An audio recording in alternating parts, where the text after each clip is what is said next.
आज हम देखेंगे कि सिलाई मशीन कैसे बनती है। चलो ये दोस्तों चलते हैं शॉप में और आपको बना के दिखाते हैं सिलाई मशीन। जैसे कि आप देख पा रहे हो अलग अलग कलर में सिलाई मशीन है।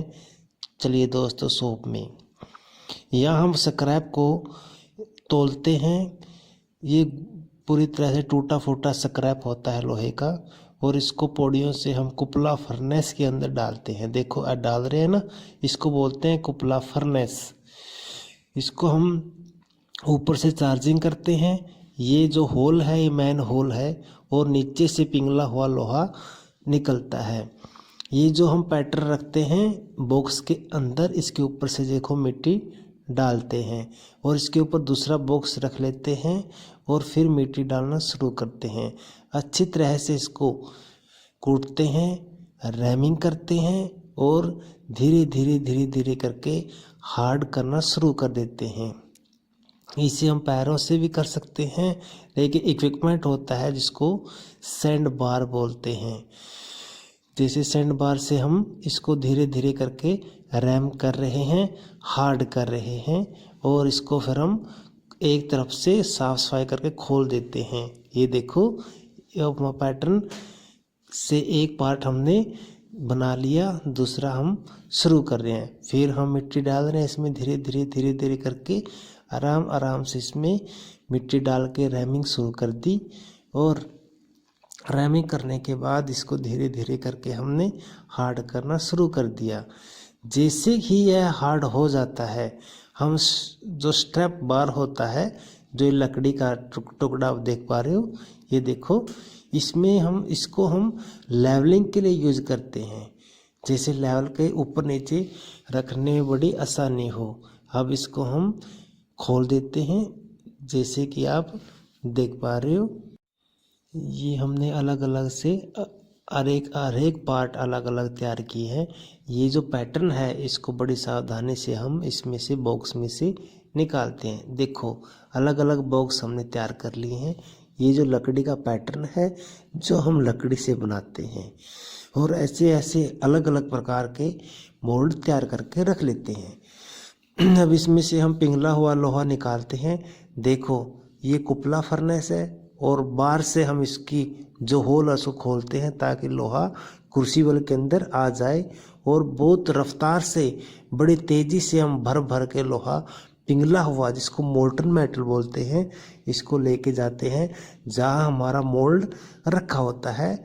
जैसे यहाँ हमारे मोल्ड रखे हुए हैं हम धीरे धीरे करके इनको प्योर करना शुरू कर देते हैं और एक बाय एक, वन बाय वन करके अलग अलग से हम इनको प्योर करते हैं। प्योर करने के बाद इनकी कास्टिंग को हम बहुत रफ्तार से निकाल लेते हैं। ये सभी कास्टिंग बॉक्स खोल के हमने निकाल रही हैं। धीरे धीरे करके हम इनको साफ करना शुरू कर देते हैं। जो इनगेट्स हैं, एक्स्ट्रा मटेरियल है, उनको हम लोहे की छड़ से अलग कर लेते हैं। हम इसको हैंडल एक छड़ से करते हैं ताकि यह हमें नुकसान ना पहुंचाए, क्योंकि यह गर्म होता है। और उसके बाद हम इसको ग्राइंड करना शुरू कर देते हैं। जहाँ जहाँ भी एक्स्ट्रा मटेरियल होता है वहाँ वहाँ हम इसको ग्राइंड करके फिनिश कर देते हैं। जैसे कि आप देख पा रहे हो धीरे धीरे करके हमने इसको ग्राइंड करना शुरू किया है ताकि सरफेस एक जैसा दिखे, किसी प्रकार का कोई निशान ना दिखे। हम इसको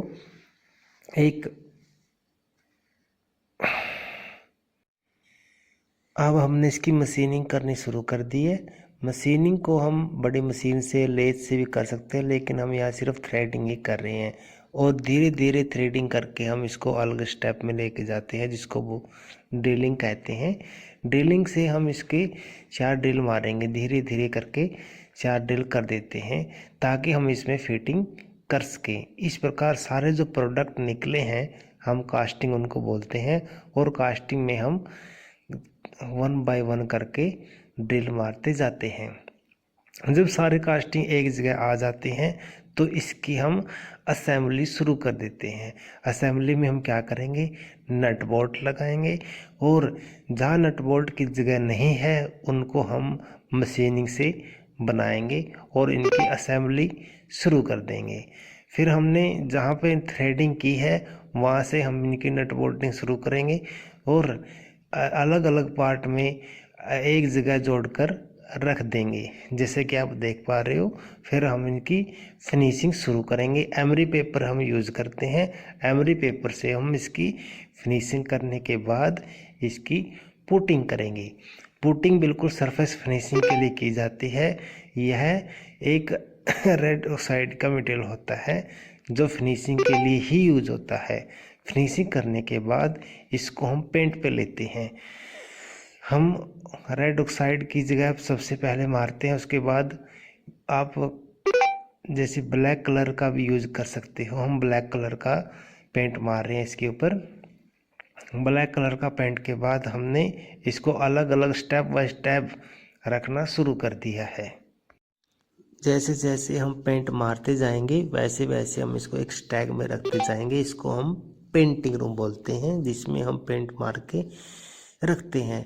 सुखाने के लिए हम इसके नीचे से आग लगा देते हैं ताकि जो पेंट में रखी है मशीना वो जल्दी से सूख जाए और हमारा टाइम बच जाए। तो हम धीरे से फिर इसको खोल लेते हैं। हमें पेंट सूखा मिलता है। 1 बाय 1 करके हम इनको निकाल लेते हैं। निकालने के बाद आगे का जो हमारा स्टेप होता है वो होता है इसकी असेंबली।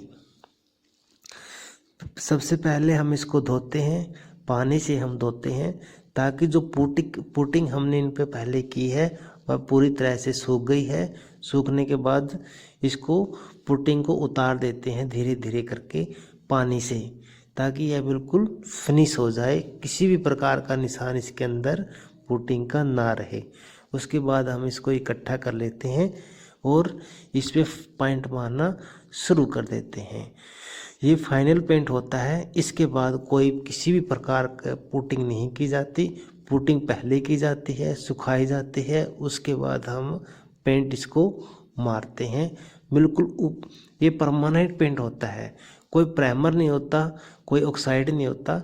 यह होता हम इसमें ब्लैक कलर का पेंट मारते हैं क्योंकि ब्लैक कलर बहुत अच्छा होता है। जैसे ब्लैक कलर का पेंट मारने के बाद जो भी आपने कंपनी का नाम देना है उसके स्टिकर इसके ऊपर लगाए जाते हैं। स्टिकर लगाने के बाद इसको फाइनली तैयार किया जाता है, जिसमें हम स्क्रू, नट, बोल्ट, थ्रेडिंग सब फिनिशिंग करके इसको फाइनल स्टेज पे लेके जाते हैं। फाइनल होने के बाद इसको हम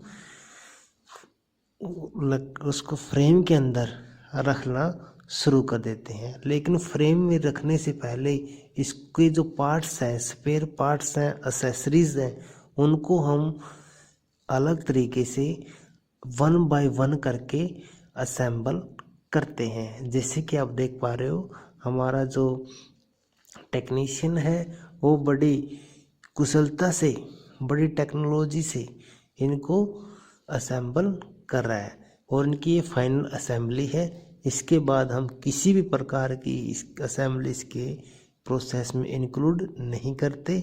यह फाइनल प्रोसेस है हमारा, जिसमें हम फाइनल असेंबली करके देते हैं। ये हमारा फिनिश प्रोडक्ट होता है। फिनिश के बाद किसी भी प्रकार की असेंबली, किसी भी प्रकार का मशीनिंग, किसी भी प्रकार की एक्सेसरीज को हम इसमें अंदर नहीं लगाते हैं। ये हमारी फाइनल स्टेज है, जिसको हम डिस्पैच डिपार्टमेंट बोलते हैं। इस डिस्पैच डिपार्टमेंट में हम इसको फाइनली रूप से तैयार करते हैं। किसी प्रकार की कोई प्रॉब्लम है, यहाँ पे ही हम इंस्पेक्शन करते हैं। हमारा एक क्वालिटी डिपार्टमेंट है। जो क्वालिटी डिपार्टमेंट है, हमारा क्वालिटी डिपार्टमेंट श्योर करता है कि यह पूरी तरह से चल रही है, इसका ऑपरेशन हो रहा है, इसमें कोई दिक्कत नहीं है, इसमें किसी प्रकार की टेक्निकल प्रॉब्लम नहीं है। यदि कि इसमें किसी प्रकार की टेक्निकल प्रॉब्लम पाई जाती है तो हम इसको दोबारा से रिसाइकल कर लेते हैं और इसको डिस्टोर्ट करके दोबारा इसको असेंबल करते हैं, ताकि हमारा जो प्रोडक्ट हो वो फाइनल हो, उसमें किसी भी प्रकार की कोई दिक्कत परेशानी ऐसा कस्टमर को ना आए। कंप्लेन हमारी 0% हो। यही हमारा उद्देश्य रहता है। जैसे कि आप देख पा रहे हो, हमारा जो फाइनल प्रोडक्ट है वो बनना शुरू हो गया है। हमने हैंडल फिट किया है। हैंडल के बाद हम इसमें नट बोल्टिंग करेंगे, इसको पूरी तरह से चेक करेंगे और इसके अंदर सुई डाल के देखेंगे और सुई के अंदर धागा डालेंगे। यही फाइनल प्रोसेस है। इसके अंदर जो फिटिंग की जाती है वो बड़ी ध्यान से, बड़ी नौचंकी के साथ, बड़ी कुशलता से की जाती है, ताकि किसी भी प्रकार की कमी हमारे प्रोडक्ट में ना रहे। और यदि किसी प्रकार की कमी रह जाती है तो हम इसको पूर्ण रूप से इंस्पेक्शन डिपार्टमेंट को सौंप देते हैं, ताकि वो दोबारा इसको इंस्पेक्शन करे। इसकी फाइनल रिपोर्ट हमें, फाइनल प्रोडक्ट आपके सामने दोस्तों आना शुरू हो गया है। अब आप बिल्कुल समझ गए होंगे कि कैसे कैसे इसको हमने बनाया है, इसके पार्ट को हमने कैसे कैसे बनाया है।